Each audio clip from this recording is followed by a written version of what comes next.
ایک چوڑیاں بیچنے والی کو مجھ سے پیار ہو گیا۔ اس کی کیا کمال محبت تھی۔ وہ جہاں بھی جاتی وہاں کی مشہور چیز میرے لیے تحفے میں لاتی تھی۔ وہ میری خاطر میرے شہر میں 4 سال تک رہی۔ روزانہ میری منتیں کرتی اور روتی رہتی تھی۔ کہتی ہوتی تھی کہ میرے نال شادی کر لے۔ میرے لگاتار انکار پر وہ واپس اپنے آبائی گاؤں جھنگ چلی گئی۔ کچھ عرصے بعد میں اپنے دوستوں کے ساتھ باہو سلطان کے مزار پر گیا۔ میں ادھر مزار کے باہر کھڑا تھا کہ پیچھے سے کسی نے میرا بازو پکڑا۔ دیکھا تو وہی چوڑیاں بیچنے والی تھی۔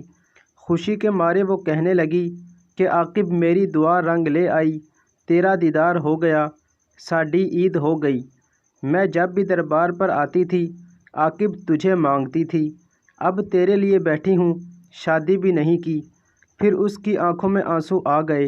کہنے لگی، بھیک مانگنا، چوڑیاں بیچنا میرا قصور تو نہیں ہے نا؟ یہ تو میری قسمت کا، میرے نصیب کا قصور ہے، تو سزا مجھے کیوں مل رہی ہے؟ وہ سب کے سامنے میرے گلے لگ کے رونے لگی۔ کہنے لگی کہ ایک دفعہ میرے ساتھ میرے گھر چلو۔ میرے پاؤں پکڑ لیے۔ سب لوگ دیکھ رہے تھے۔ میری بہت بے عزتی ہوئی۔ لوگوں کا مجمع لگ گیا۔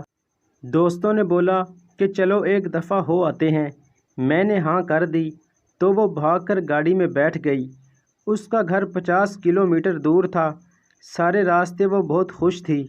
ہم اس کے گاؤں پہنچ گئے۔ وہاں سب گھر کچے تھے، لیکن صفائی پکے گھروں سے بھی زیادہ تھی۔ سب لوگ مجھے عجیب نظروں سے دیکھ رہے تھے۔ ہم ان کے گھر پہنچے تو اس کی سب سہیلیاں جمع ہو گئیں۔ پھر اس نے ہمارے لیے کیا مزے کا کھانا بنایا۔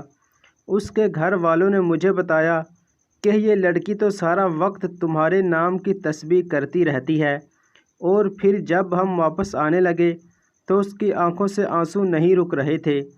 میرے ہاتھ چوم کر کہنے لگی کہ تیرا قصور نہیں ہے، میری قسمت کا قصور ہے جو میں چوڑیاں بیچنے والی کے گھر میں پیدا ہوئی۔ بڑی مشکل سے ہم سب نے اسے چپ کرایا اور پھر ہم واپسی کے لیے نکل آئے۔ میں کار کے شیشے میں سے دیکھ رہا تھا کہ وہ تب تک دیکھتی رہی جب تک ہماری گاڑی اس کی نظروں سے دور نہیں ہوئی۔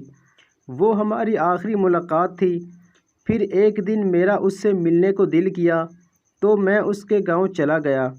اس کے گھر والوں نے بتایا کہ تمہارے جانے کے بعد وہ بہت بیمار رہنے لگی تھی، کھانا پینا ہنسنا سب چھوڑ گئی تھی، اور ایک دن اس کی موت ہو گئی۔ مجھے اس سے محبت تو نہیں تھی، پر میں آج بھی اسے روز یاد کرتا ہوں اور ہر سال عید کے دن اس کی قبر پر جاتا ہوں۔